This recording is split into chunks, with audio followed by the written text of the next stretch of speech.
Hello everyone, welcome to success with Rai academy. 5 अगस्त 2022 के दैनिक जागरण के राष्ट्रीय संस्करण को आज के इस वीडियो में हम डिस्कस करेंगे। तो चलिए वीडियो को स्टार्ट करते हैं। सबसे पहले हम न्यूज ले रहे हैं कि ताइवान के जल क्षेत्र में चीन ने दागी बैलिस्टिक मिसाइलें, और ये सारी कार्रवाई जो पेलोसी थी, अमेरिका के निचली सदन की सभापति, उनके दौरे के बाद हुई है। क्योंकि चीन हमेशा से ताइवान को अपना क्षेत्र मानता रहा है और उसने चेतावनी भी दी थी कि अगर अमेरिका का कोई भी प्रतिनिधि इस देश का दौरा करता है तो चीन उसका मुंहतोड़ जवाब देगा, और उसी के तहत यह कार्रवाई की जा रही है। ताइवान की घेराबंदी कर चीन द्वारा शुरू किए गए सैन्य अभ्यास से क्षेत्र में तनाव बढ़ गया है। गुरुवार तड़के ताइवान के अलग अलग जल क्षेत्रों में चीनी युद्धपोतों और लड़ाकू विमानों ने फायरिंग की और कम से कम 11 डोंगफेंग बैलिस्टिक मिसाइलें दागी हैं। ताइवान के वायु रक्षा क्षेत्र में 22 लड़ाकू विमान भी घुसे हैं। ताइवान ने कहा है कि वह चीन के सैन्य अभ्यास पर करीबी नजर रख रहा है। वह संघर्ष को भड़काएगा नहीं, लेकिन अपनी संप्रभुता की मजबूती के साथ रक्षा करेगा। उसने सैन्य अभ्यास को अवैध, गैर जिम्मेदाराना और संयुक्त राष्ट्र के नियमों के खिलाफ बताया है। अमेरिकी संसद के निचले सदन की प्रतिनिधि सभा की स्पीकर और डेमोक्रेटिक सांसद नैन्सी पेलोसी की ताइवान यात्रा से चीन भड़का हुआ है। पिछले 2.5 दशक में ताइवान की यात्रा करने वाली पेलोसी अमेरिका की सबसे बड़ी नेता रही हैं।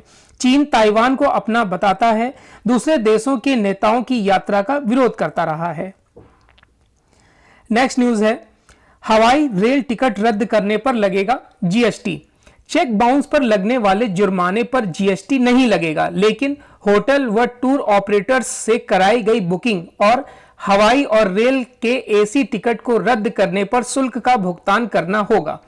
बुकिंग के दौरान जीएसटी की जो दर मान्य होगी, उसी दर से रद्द शुल्क पर जीएसटी लगेगा। पानी, बिजली जैसी सेवाओं के भुगतान में देर करने पर लगने वाले शुल्क पर भी जीएसटी देना होगा। केंद्रीय अप्रत्यक्ष कर एवं सीमा शुल्क बोर्ड यानी सीबीआईसी ने कई ऐसे मामलों में स्पष्टीकरण जारी किए हैं जिसे लेकर लोगों के मन में आशंकाएं थी या जिन्हें लेकर विवाद खड़ा हो रहा था। सीबीआईसी ने स्पष्ट किया है कि आइसक्रीम पार्लर पर 6 अक्टूबर 2021 से 18% जीएसटी मान्य है। सीबीआईसी ने कहा कि जिन पार्लर ने 5% की दर से आइसक्रीम पर जीएसटी लगाया है और उन्होंने इनपुट टैक्स क्रेडिट नहीं लिया है, उनसे ना तो किसी तरह की वसूली की जाएगी और ना ही उनके पुराने मामले को लेकर कोई जुर्माना लगाया जाएगा। चलिए नेक्स्ट न्यूज पर आते हैं।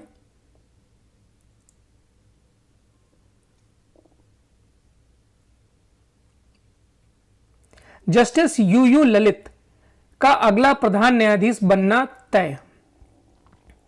भारत के प्रधान न्यायाधीश एनवी रमन्ना ने सुप्रीम कोर्ट के वरिष्ठतम न्यायाधीश उदय उमेश ललित को अगला प्रधान न्यायाधीश नियुक्त करने की सिफारिश की है। जस्टिस रमन्ना ने जस्टिस ललित के नाम की संस्तुति कानून मंत्री को भेजी है। संस्तुति की एक प्रति उन्होंने खुद जस्टिस ललित को सौंपी है। लगभग 16 महीने के कार्यकाल के बाद जस्टिस रमन्ना 26 अगस्त को सेवानिवृत्त हो रहे हैं। 27 अगस्त को नए सीजेआई पदभार ग्रहण कर लेंगे। जस्टिस ललित सीजेआई बनते हैं तो उनका कार्यकाल 3 महीने से भी कम का होगा, क्योंकि वह इस साल 8 नवंबर को सेवानिवृत्त हो जाएंगे। जस्टिस ललित दूसरे ऐसे सीजेआई होंगे जो वकील से सीधे सुप्रीम कोर्ट न्यायाधीश बने और फिर प्रधान न्यायाधीश। इससे पहले जस्टिस एस.एम. सीकरी वकील से सीधे सुप्रीम कोर्ट के न्यायाधीश बने थे और 1971 में भारत के प्रधान न्यायाधीश नियुक्त किए गए थे। तय परंपरा के अनुसार मौजूदा प्रधान न्यायाधीश अपने उत्तराधिकारी के नाम की संस्तुति सरकार को भेजते हैं।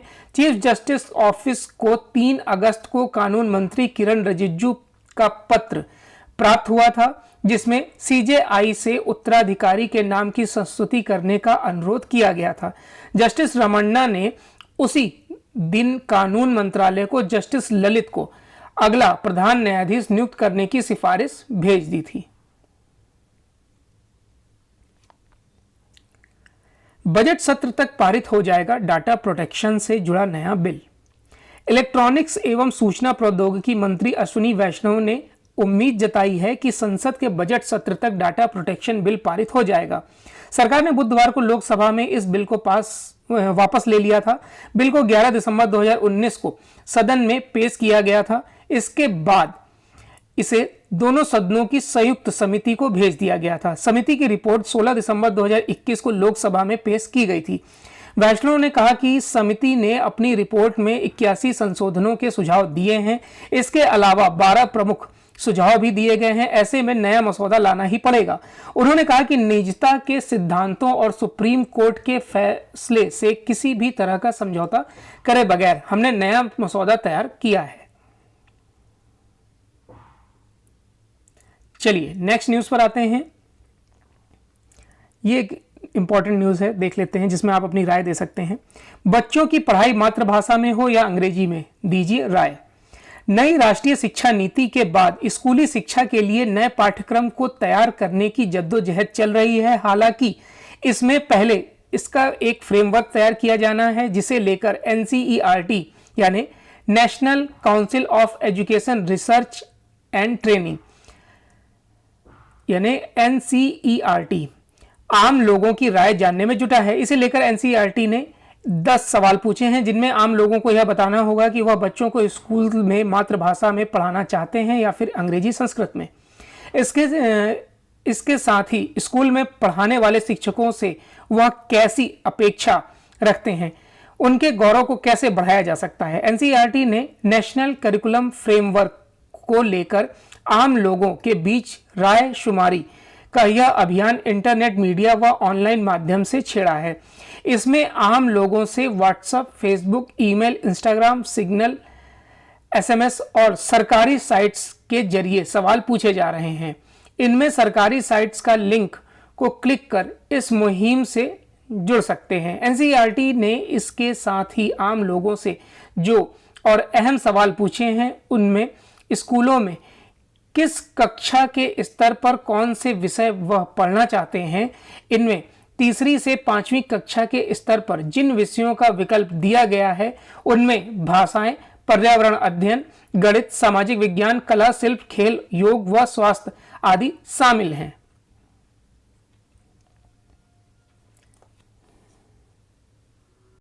चलिए नेक्स्ट न्यूज है बिजनेस पेज से। कोरोना पूर्व स्तर पर पहुंच सकती है रेपो दर। RBI गवर्नर की अध्यक्षता वाली मौद्रिक नीति समिति के सदस्यों में रेपो रेट को 0.35 से 0.50% की वृद्धि करने की सहमति बन सकती है। अगर ऐसा होता है तो देश में ब्याज दरें एक बार फिर कोरोना पूर्व स्तर पर पहुंच जाएंगी। MPC की बैठक में लिए गए फैसलों का ऐलान शुक्रवार को किया जाएगा। दरअसल वैश्विक स्तर पर महंगाई के खतरे के बीच मई में RBI ने रेपो रेट में 0.40% और जून 2022 में 0.50% की वृद्धि की थी। यह दर अभी 4.90% है, जबकि मार्च 2020 में रेपो रेट 5.15% थी। कोरोना महामारी के आर्थिक दुष्प्रभावों को काटने के लिए तब MPC ने एक मुश्त रेपो रेट में 0.75% की कटौती की थी। दुनिया भर के केंद्रीय बैंक महंगाई को थामने के लिए ब्याज दरों में लगातार बढ़ोतरी कर रहे हैं।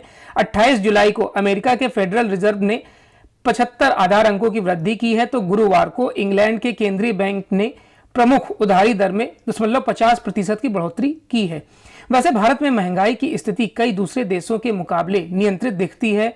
यही वजह है कि अधिकांश जानकार मानते हैं कि शुक्रवार को RBI की तरफ से होने वाली वृद्धि हाल फिलहाल रेपो रेट में की गई अंतिम वृद्धि हो सकती है। चलिए नेक्स्ट न्यूज है। 12 अगस्त तक कर दिया जाएगा 5G स्पेक्ट्रम का आवंटन। दूरसंचार मंत्री अश्विनी वैष्णव ने कहा है कि सरकार नीलामी में कंपनियों द्वारा लिए गए स्पेक्ट्रम को समय पर आवंटित करने के लिए कार्य कर रही है। उन्होंने कहा कि स्पेक्ट्रम का आवंटन 12 अगस्त तक कर दिया जाएगा और इस संबंध में सचिवों की समिति से मंजूरी लेने की प्रक्रिया पूरी कर ली जाएगी। वैष्णव ने कहा कि सरकार ने 5G स्पेक्ट्रम की नीलामी खत्म होने के कुछ ही दिन के भीतर स्पेक्ट्रम सामंजस्य प्रक्रिया पूरी कर ली है। दरअसल प्रत्येक नीलामी के बाद हर कंपनी के पास एक बैंड में जो अलग स्पेक्ट्रम होते हैं, उसे सामंजस्य प्रक्रिया के तहत एक साथ लाया जाता है। इस स्थानांतरण में सभी कंपनियों की सहमति होती है। आमतौर पर इस प्रक्रिया में 3 महीने लगते हैं। वैष्णव ने कहा, यह कठिन प्रक्रिया है, लेकिन हमने इसे 1 दिन में ही पूरा कर लिया है। नेक्स्ट न्यूज है कि व्यापार घाटा रिकॉर्ड स्तर पर, वित्त वर्ष 2012-13 के मुकाबले हालात बेहतर। व्यापार घाटा रिकॉर्ड स्तर पर पहुंच गया है, लेकिन आर्थिक जानकार वर्तमान स्थिति को वित्त वर्ष 2012-13 से बेहतर बता रहे हैं। उस समय स्प्रंग की सरकार थी और व्यापार घाटा जीडीपी का 10.7% तक चला गया था। एसबीआई इकोरैप की रिपोर्ट के मुताबिक चालू वित्त वर्ष 2022-23 के पहले 4 महीने में व्यापार घाटा $100 अरब तक पहुंच गया है और इस हिसाब से पूरे वित्त वर्ष में यह घाटा जीडीपी का 8.5% तक चला जाएगा। हालांकि इसके बावजूद व्यापार घाटा वित्त वर्ष 2012-13 के मुकाबले कम रहेगा। एसबीआई समूह के मुख्य आर्थिक सलाहकार सौम्य कांति घोष के मुताबिक बढ़ते व्यापार घाटे को देखते हुए वित्त वर्ष 2022-23 में चालू खाते का घाटा जीडीपी के 3.7% तक जा सकता है। नेक्स्ट पेज पर आते हैं, इंटरनेशनल पेज। चीन ताइवान में तनाव के बीच ब्लिंकन से मिले जयशंकर। ताइवान के खिलाफ चीन के आक्रामक रवैये के बीच विदेश मंत्री एस जयशंकर को गुरुवार की 2 महत्वपूर्ण बैठकें हुई। आसियान देशों के विदेश मंत्रियों की बैठक में हिस्सा लेने कंबोडिया पहुंचे जयशंकर की पहले अमेरिका के विदेश मंत्री एंटनी ब्लिंकन के साथ बैठक हुई, जिसमें सभी क्षेत्रीय व बहुपक्षीय वैश्विक मुद्दों को लेकर चर्चा हुई। इसके बाद जयशंकर की आसियान देशों के विदेश मंत्रियों के साथ अलग से बैठक हुई, जिसमें हिंद प्रशांत क्षेत्र से जुड़ी चुनौतियों पर खास तौर पर चर्चा की गई।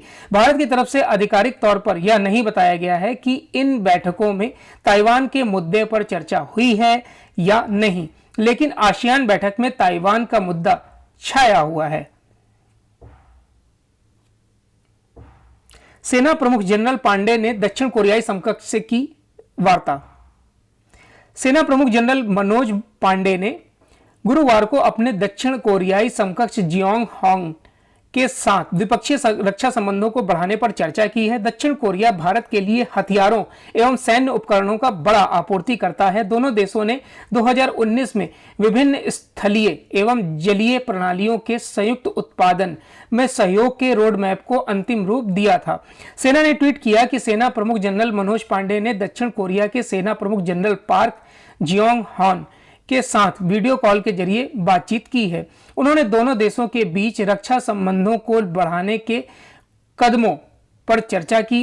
जनरल पांडे और जनरल हॉन के बीच यह वार्ता अमेरिकी प्रतिनिधि सभा की अध्यक्षता नैन्सी पेलोसी की ताइवान यात्रा को लेकर चीन व ताइवान के बीच तनाव बढ़ने के बीच हुई है।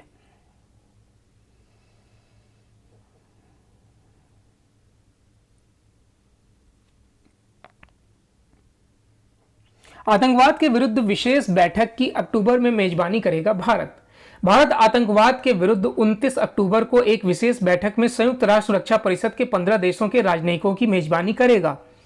भारत का सुरक्षा परिषद की अस्थायी सदस्यता का 2 साल का कार्यकाल इसी दिसंबर में पूरा होने वाला है। भारत 2022 के लिए सुरक्षा परिषद की आतंकवाद विरोधी समिति की अध्यक्षता कर रहा है।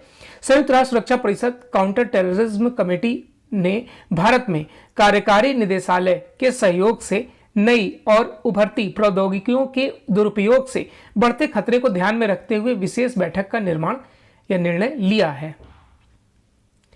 तो ये आज का 5 अगस्त 2022 का दैनिक जागरण का राष्ट्रीय संस्करण था। आई होप आपको वीडियो अच्छा लगा होगा। अगर वीडियो अच्छा लगा हो तो लाइक और शेयर कर दीजिएगा। वीडियो देखने के लिए धन्यवाद।